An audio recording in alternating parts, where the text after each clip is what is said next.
Good morning and welcome to another edition of Expanding of Inspiring Life Journeys, where we have conversations with everyday people on their journey through life, their ups and downs, and where they've been and where they are heading to.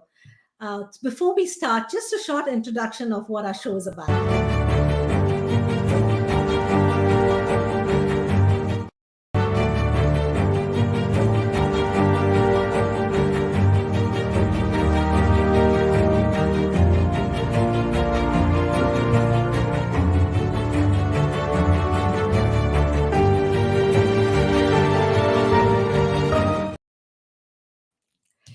I'm going to bring in our guest today, and he's a dear friend of mine and a mentor and a business coach. This is Casey Eberhart. Casey, welcome to our show. We're so glad to have you with us.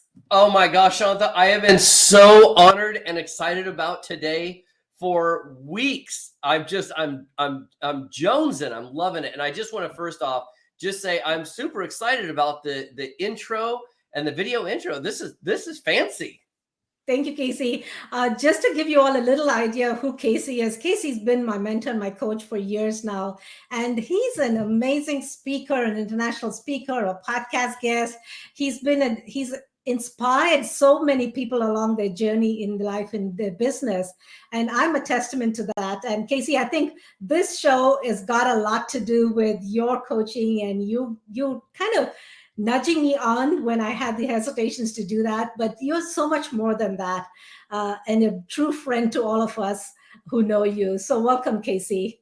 Awesome. Well, thank you so much. And Shantha, I think when it comes to sort of who you are and who you inspire and how you're bringing this message out, it was just too good to keep bottled up. And so all I did was help you kind of uncork the adventure, and bringing other people with life stories onto the show is going to be a huge window into the souls of so many cool people and interesting people from around the world. I'm so excited. Thank you. And inspiring life journeys came to me as a thought of, life is like travel. You travel through life journeys, you go through so many experiences, some good, some not so good, but those memories and those lessons you learned really mold and shape you to who you are today. And I know that you've gone through so many things right from the time you were young to where you are. And you've shared with us so many experiences that have really molded you. So I'm going to go back to really from the time you were growing up. And correct me if I'm wrong, I think you had that business mentality right from the time when you were 5 years old. Is that right? Yeah, when I was five, 6, somewhere in there, I used to go visit my granddad, and my granddad and grandma lived in a little tiny town in Colorado called Fowler, Colorado. It was not even a one stoplight town. It was basically a pizza joint, and an insurance agency, and that was pretty much the town. But my granddad always taught and showed me by example of having multiple streams of income. He was a true entrepreneur. I mean, he had cattle and oil and gas, and he had rental property, and he had a Model A and Model T Ford restoration business, and he had this little antique store. And in this antique store, I used to go there as a kid and learn valuable lessons like how to give more value than ever expected, and that everything will work out. And so, Shantha, really my life's journey starts one day in that antique store. Now, by the way, I say antique store. Basically, it was a garage sale that they put antique store and sell all their crazy, useless junk to Californians, right? And I am a Californian, so trust me, I fall to this all the time. But essentially, he taught me to always give more value than people expect to receive. And so I just had this thing where I opened the door for ladies, and one day I sold two ladies this piece of glass, right? It was called an insulator, and I took it out to the door, and I actually seat belted this thing in the back seat of a lady's car, and the passenger actually tipped me $20. And it was at that moment that I recognized that adding value, that little extra step of seat belting that thing in the backseat of the car, allowed me to create a bigger profit. Now, the reason that this is so important and critical for me personally is that philosophy has moved me through my entire journey. When I was a younger kid, I used to work at an amusement park. I started working at an amusement park, selling rubber rafts and lockers. at age 15. And I always took the approach that adding more value will be exponentially better, right? And so it was only a few years later that that philosophy allowed me to grow into a role of that amusement park where I pretty much ran the whole thing. And we ended up selling that park off to a big giant conglomerate and allowed me to move down to Los Angeles to work in the movie business, right? And I know we're going to talk about some of that, but throughout this entire thing, I've always had this desire for adventure and travel and moving around and experiencing new things. And because of that, I made the decision, one of my life's biggest decisions was the day I moved to Los Angeles, was the day that I said, I no longer am going to want to work for somebody else in a W-2 capacity. Doesn't mean it's not right for some people, but for me, I wanted to see if I could create an environment that allowed me to satisfy that inner traveler, that inner adventurer, and not be golden handcuffed to a W-2 check. And so that, like the day we sold the water park, and it was a water park amusement park, and I moved to California, that was like the end. And ever since then, I've been traveling the world on 99% on somebody else's dime. And I hope we get a chance to talk about that.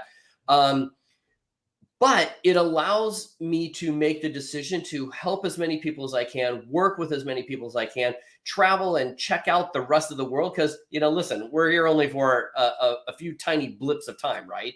Right. Go ahead. Sorry.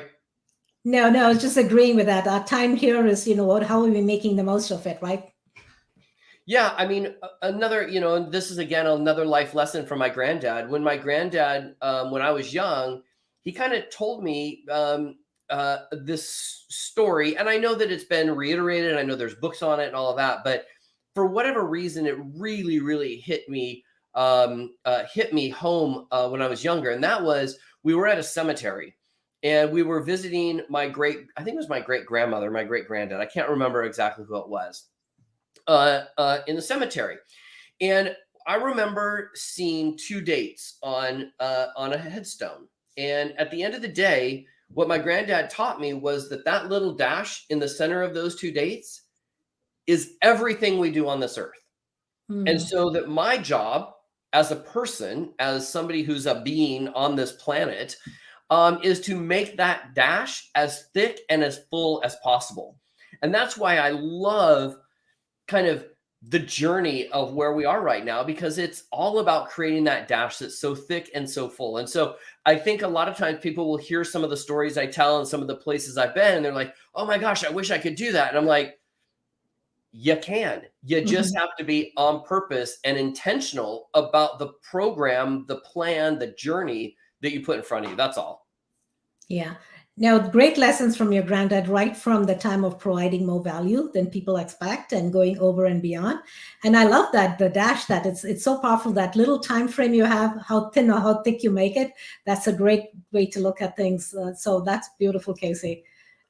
Yeah, it's if you think of that as you go through everything in life, it changes perspective, because I never met my grandma and granddad, my great grandma and my great granddad. Right? But I know that they had a dash. I know that everybody that's come before me has had a dash. I know that everybody that comes after me is going to have a dash. But at the end of the day, those dashes are a lot of times completely private to the person experiencing that dash. So we all have it. We all have it inside of us to look at how do we expand, create, enjoy that dash, because it's the only thing that at the end of the day is 100% ours. So true. Yeah. So you moved into LA, and then what was the life starting in LA like? Yeah, it's so funny. I moved here because of a travel story, actually. When I was a sophomore in high school, my family took a trip to the Mexican Riviera. We went to Cabo, Puerto Vallarta, and Mazatlan on a cruise ship. We left out of out of Los Angeles, and we went on this cruise ship. And I have to be honest with you, I can't tell you much about the ship, because on board the ship, they were shooting an episode of the hit TV series Growing Pains, which is an 90s sitcom. Right. And on that ship, I just became infatuated with the stars and the cameras and the lights and the makeup chairs and all of the stuff, the cabling and the light. It was just fascinating to me. And so I stood there and watched them shoot. And a bunch of the people on the ship were really annoyed because they had spent a bunch of money to be on board the ship, and the ship was blocking things off so they could shoot. And I was like, this is so cool. This is way better than any crap that this cruise line is going to show. And I became friends with the entire cast and crew of Growing Pains in 4 days. So much so that every single vacation I had in school, I came down to Los Angeles to hang out with them. So I hung out on the set and the stage of Growing Stage. It was now stage 30, which is right on the Warner Brothers Ranch. Became really, really good friends with all of them. And those guys are the ones that really encouraged me to move to Los Angeles. So I moved to Los Angeles to be closer to my friends and also to work in the movie business. And I started working in the film business right when I got here. Again, I think I worked as much as I did, partly because of the same lesson from before, which is I always look to add more value. So no matter what film project I was working on, I only did one TV show, but I did a bunch of movies. And my whole philosophy was, how do I add more value? How do I add more value? How do I add more value? Even when everybody else is kind of just doing their job, how do I go that extra mile? How do I make that dash as thick and full as possible? And what I mean by that is, I was just a little kid from Puyallup, Washington, a little tiny town in Washington State that moved down to Los Angeles in this ginormous city, this ginormous machine called entertainment. And all of a sudden, I am on the set of major motion pictures being made. I didn't take for granted for 1 second that that's not where I was. There were, I moved away from home. I moved away from my friends. I moved away from my family to go on that experience, go on that journey. I'm like, my gosh, if Tracy Gold and Leonardo DiCaprio and Alan Thicke and Joanna Kearns and Kirk Cameron and a bunch of the crew on that show had not been so encouraging, I don't know if I'd have been down here. But because of them, and someone might ask, Leonardo DiCaprio, he was actually a guest on our show, and he was one of the stars the last 3 seasons. So I actually became very good friends with him when we were younger, simply because he wasn't on the set all that much because he was in school. So I was kind of like I was sort of like the camp counselor / babysitter of the show when I was down there. But every movie I worked on, every film that I did, I looked at, how do I squeeze the journey out of this experience? And because of that, I think we made a lot of junk movies, but even our junk movies, we had fun on the journey making them, if that makes sense. Yeah. No, that's beautiful.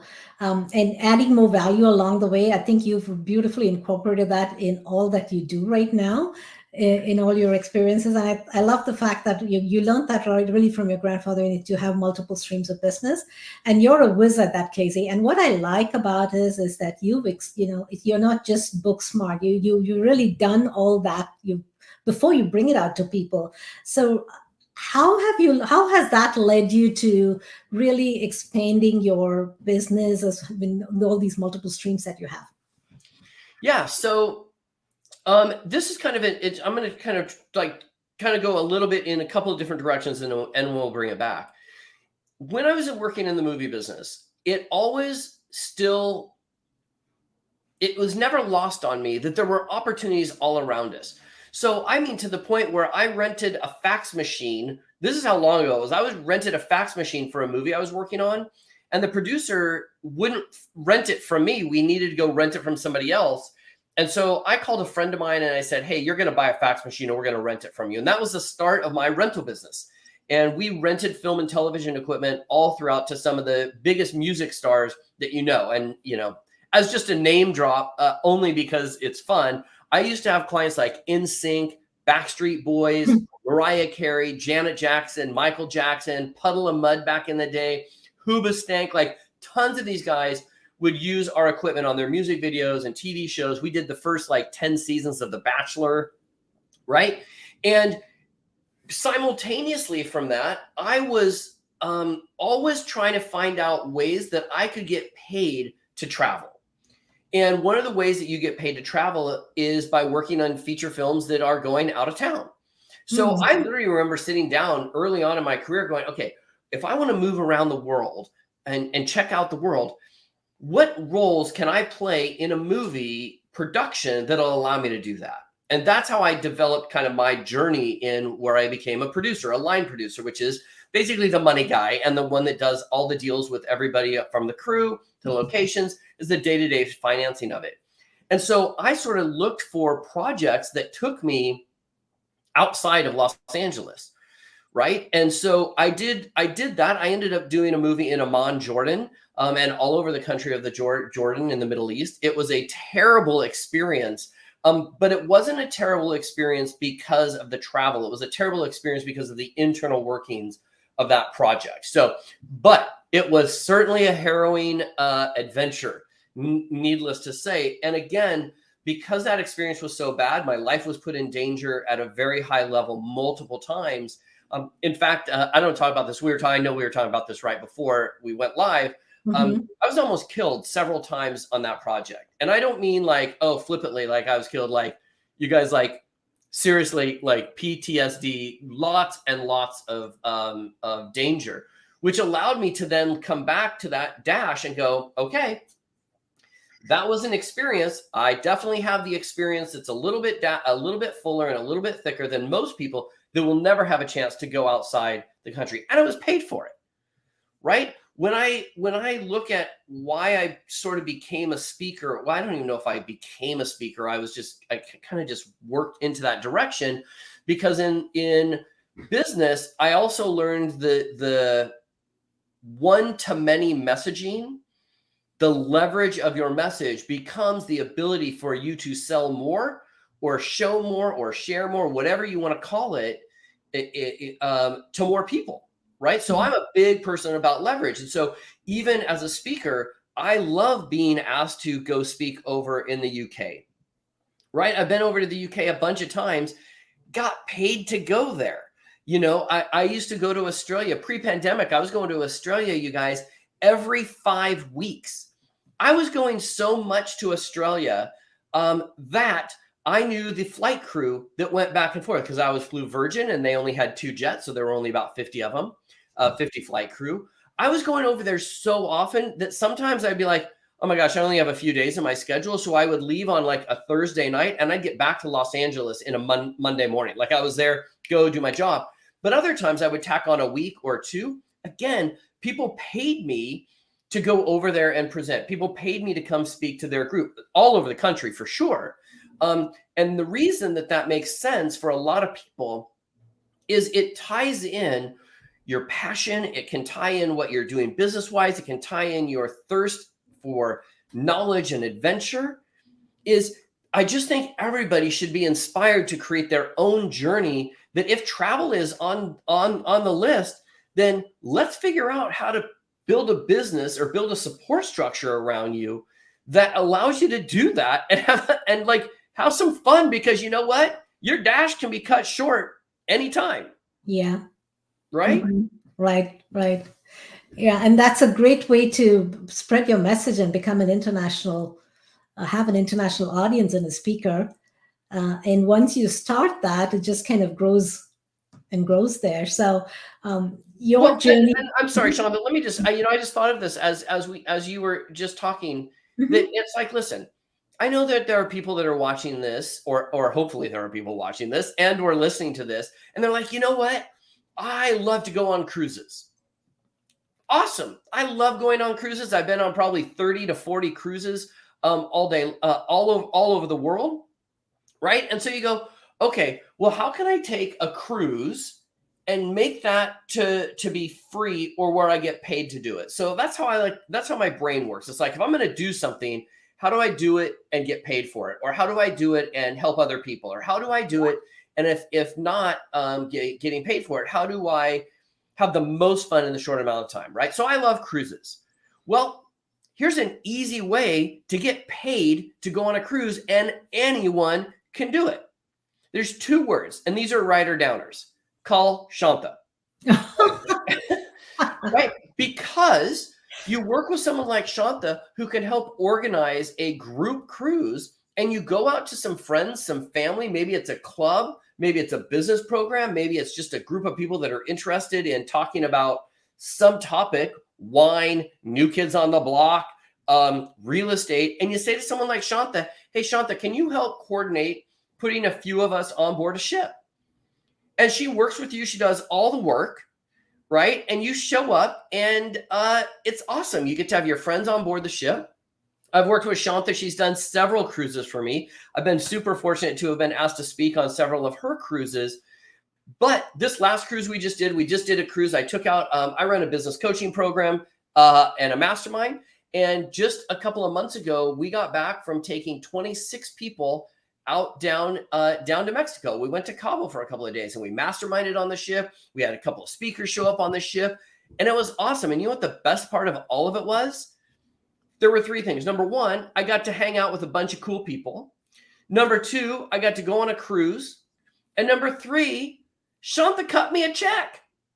Right? Now, I say Shantha, I mean the cruise line, and there are some other things around that. But you guys, we can all start to create journeys and adventures and then figure out how to make those either free or lower cost by getting a group of people together and figuring out how to do that. If you're into travel, this is a shameless plug for Shantha. Let me tell you guys, she is amazing at what she can do and what she can put together. So whether it's a destination wedding, maybe it's a mastermind, maybe it's a church group going out, maybe it's a family reunion, a birthday party, just a group of people that want to go check out Alaska, like call Shantha. I think one of the things, Shantha, that a lot of people don't explore is they don't explore what they don't know. And if you don't know something's even possible, then you're not going to really explore it. Right. So I keep looking at the thing where it says inspiring life's journeys. And I just go, my journey is a lot of travel. It's a lot of meeting and hanging out with some really cool people. And it's helping other people hit their life journey and their adventure. And one of the things I never would have thought possible as a kid or even coming out of college was, how could I take a group of people out on a cruise ship and have it be free? Right? Mm-hmm. Because the cruise line gives us credit for everybody we bring on the ship. And then you can charge a couple $100 to everybody coming on board there to cover a bunch of expenses. And then Shantha works out some deal with you or whatever. But it's a great way to start thinking about, how do we push the bounds of that journey? How do we inspire other people? And how can we do it with friends and people we want to do life with and have fun with? And I don't know, it's awesome. Yeah. It's a great way to travel. And also, there are many ways that you can even support. Like, Casey, one example is really if you want to do a fundraiser for a charity, what better way than to take a group of people, have fun, but also support your cause. And that's a beautiful way. But there's so many ways, and life is a journey. And here's the thing. I mean, it's just a matter of talking with people that have been there and done it and getting ideas. So Shantha just said that we could go raise money for our causes. And you know what I immediately thought of? I immediately thought of, like, how many sponsors would sponsor your group going out to support a cause that you really care about? Right? So sponsors are just a business or a person that covers some costs. That's really, at the end of the day, all it is, right? Yeah. So let's say you were going to take a group of people on a journey where you were going to go down and you were going to go to Cancun and you were going to watch the sea turtles come up and go through mating season. And you wanted to help support that cause down there. Well, I got to believe there's a lot of people that would donate a little bit of money to help get that cause taken care of. There are probably t-shirts that could be sold. There are all kinds of things of people and groups of people that would want to have access to the group of people that are so committed to saving the turtles that they're going to go to Cancun. Sponsors will pay for that. Mm-hmm. So it's a great, Shantha, I think it's a great way to bring together a group of people that have any common goal or outcome.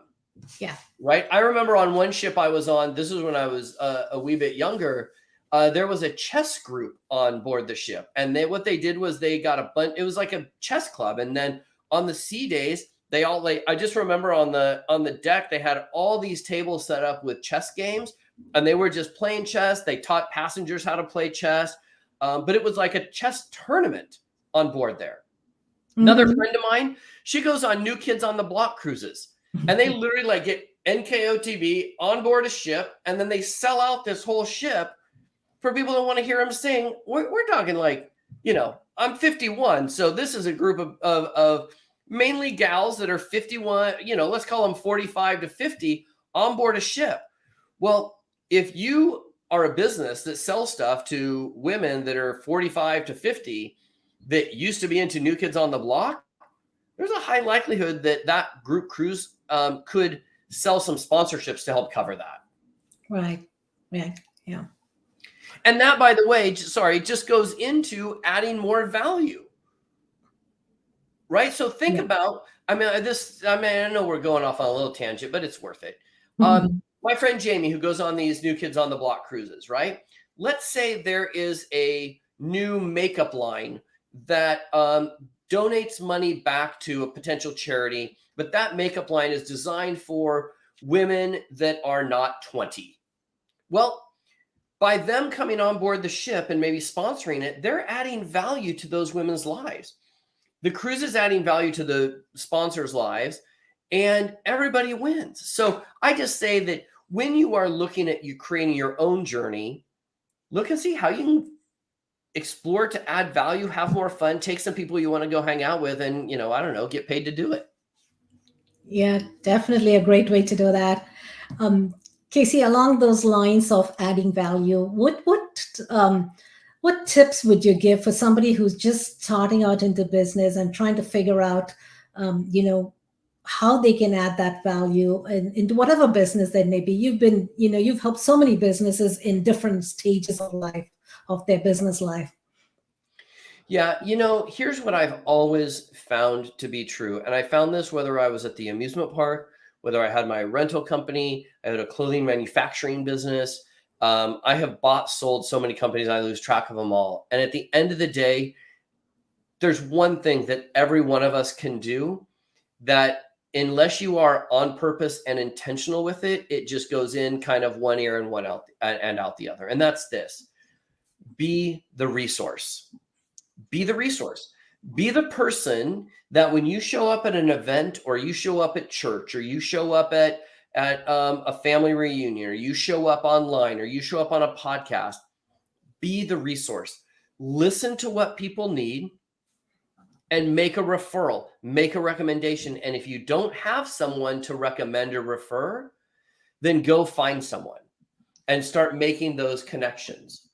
Right? So this is something that every one of us can do. Next time you are at, if you're in business and you go to an e-women event, right? Or you go to a chamber event, listen to what people are saying. If they're going around the room and introducing themselves, like, I'm such a nerd. I think I'm one of the only people that does this, but I have these little black notebooks that I take with me. And as people are spouting off what they're looking for, I write it down. And I give myself 24 hours to make as many connections as I possibly can to that person. Now, if I don't know someone, like let's say Shantha stands up and she says, you know what, I'm looking to meet the president of Fortune 500 companies. Okay. And I go, oh my gosh, I don't know anybody like that. Are you crazy? What I would do is but I know that I really want to work with Shantha. I want to add value to her life. What I would do is I would literally go on LinkedIn. I would find a bunch of them. And then I would literally write an email that says, hey, I know that you don't know my friend Shantha, but I want to connect you to, she was telling me that she really wanted to meet people that are CEOs of Fortune 500 companies. Hope you guys get along. Right now, if I didn't even want to do that, I would certainly go to Google and find a list of the top 500 CEOs of Fortune 500 companies. And then I could send that to Shantha. I could say, hey, Shantha, I found this list. Here's a list of all of them. And here's by the way, here's all their LinkedIn profiles. Right? So there are so many things that we can do by just listening to how could we help someone get what they want. I'm going to give one tiny example because I think this is something that everybody can do, even on Facebook, right? Or even on social media. So I used to be part of the keto lifestyle, right? I need to get back on it, right? But in this keto group I was in, somebody wrote, "Hey, does somebody have a great pumpkin soup recipe that's keto?" And I was like, "Oh, I don't even like pumpkin fruit. I don't like anything about pumpkins, right? They scare me." Okay, but I'm watching like all of these people go following. Yeah, me too. Does anybody know what I want? I mean, there's no jokes on. There was like 30 comments. No one offered any value. I Mm. was like, okay. So I went to my one of my favorite websites. Everybody should write this down. It's a free place to find a ton of stuff. It's called Google, right? So I Googled keto pumpkin soup recipe. I found one on some gal's blog that sounded good. I don't know if it was good or not. Grabbed the link, went over, and I commented to every single one of those people. "Hey, I just went to Google and found this, so I don't know if it's great or not, but here's an example of a keto pumpkin soup recipe. Enjoy, let me know how it goes." Something like that. And then the link. Cut and paste, cut and paste, cut and paste, cut and paste, cut and paste. The unbelievable reaction from that one post was, I mean, it drives me. I mean, Shantha's been around me for probably 8 years, and she's probably heard that keto pumpkin soup recipe story hundreds of times. And the reason is every time I tell it, every single time I tell it, it reminds me that most people are lazy. Most people are lazy. And with one, not even a quarter baby step ahead, you can be the hero. Pretty simple. Yeah. It's just listening to what people want and figuring out how to get it for them. And if you don't know, Google it and then tell people, "Hey, I don't know if this will help, but I went and Googled it." Pretty easy. Right. Yeah, and just the providing that taking that extra step puts you out there as somebody who wants to be helpful. And if you continue doing that, you'll be known, right, Casey, as someone they can depend on.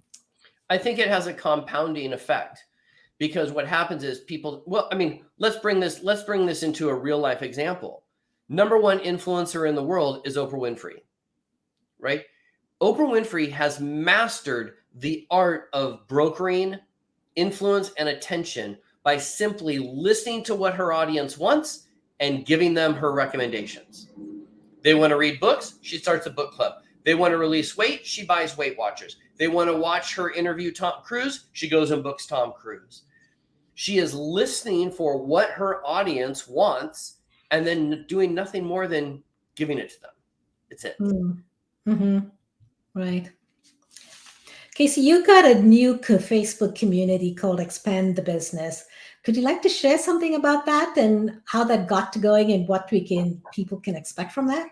Yeah, absolutely. You know, so much on Facebook is even if you're like into something particular, like for me, I love business. Business is my hobby. It's my life. It's my strategy. It's what drives me. It's all about my journey. Is all about business. And so I wanted to create a community where we could kind of filter out the, going to the restaurant and having a great peanut butter and jelly sandwich, filtering out the politics, filtering out the noise, and really creating a community of like-minded business owners that love the art of business, love the deal of business. So we created Expand the Business.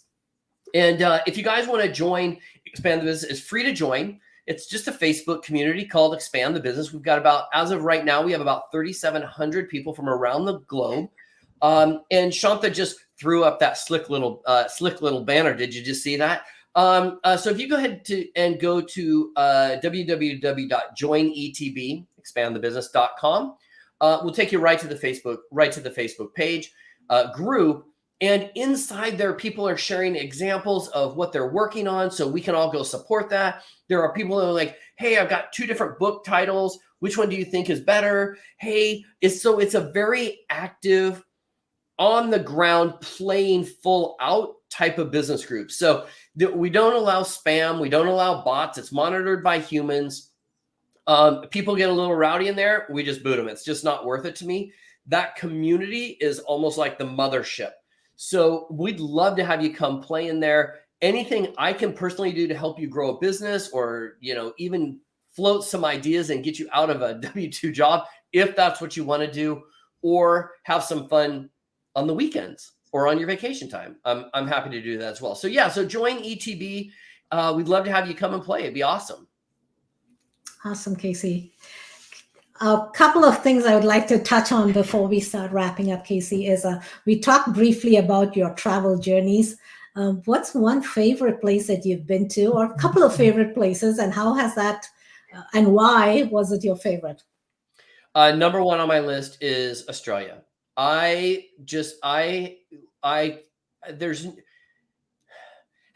probably been to Australia 40 times, 50 times by now. And I have to tell you, every time I go there, the people are amazing. The culture is amazing. The food is amazing. The water, the ocean is amazing.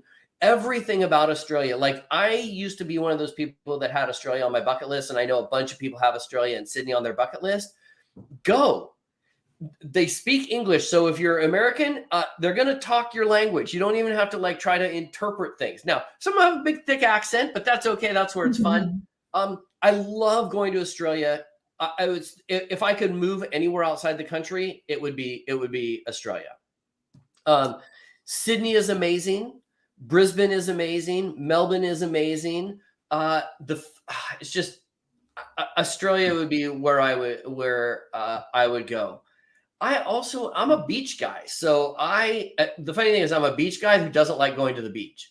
So I love being around the ocean. So any place that there's ocean and the smell of the salt water and the crashing of waves and the wind on the grasses, I love. So I love playing down in Mexico. That's where I just, everybody should go to Australia. I just can't say it enough. Yeah. It's a beautiful country and so much to say, and beautiful people. Yeah. You got some great friends there, and they're all such great folks. We actually have some clients who are doing in Australia right today, and they're actually doing the Sydney Bridge climb.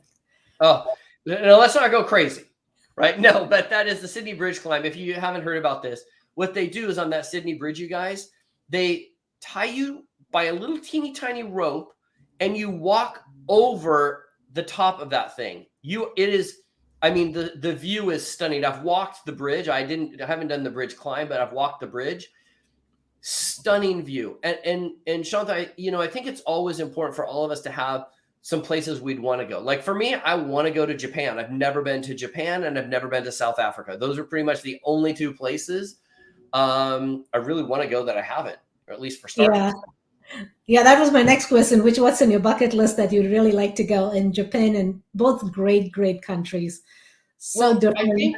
I think Shantha, here's something, just some food for thought for all of us that are on here.